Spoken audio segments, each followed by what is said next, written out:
தூக்கத்தில் நடக்கும் அந்த சிறுவன் அடுத்த ஊருக்கு போவதை மணி பார்த்து விடுகிறார். அவன் நிறுத்த முயன்றும் தூக்கத்தில் இருந்த சிறுவன் எதுவும் கேட்கவில்லை. மணி பிரபாவிடம் சொல்ல பிரபாவும் அவனை தேட ஆரம்பிக்கிறார். சிறுவன் நடந்து தலைவர் நாற்காலியில் காலை வைத்து தூங்கிவிட்டான். இதை பார்த்த ஒரு பையன் ஊர் தலைவரிடம் சொல்ல 2 ஊருக்கும் சண்டை வெடிக்கிறது. காதிர், மணி, பிரபா தலைவரிடம் இந்த பையனுக்கு தூக்கத்தில் நடக்கும் பழக்கம் உண்டு, அவன் தெரியாமல் செய்தான், தப்பில்லை, மன்னித்து விடுங்கள் என கெஞ்சுகிறார்கள். ஊர் மக்கள் மூவரையும் அடிச்சு மறுபடி தப்பு நடக்காம இருக்க பையனோட காலை சுட்டாங்க.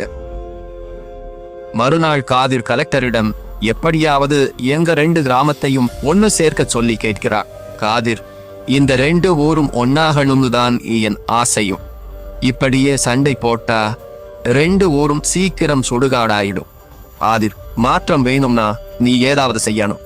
அன்று இரவு காதிர் குடித்துவிட்டு மாடுகளிடம் பேசினார்.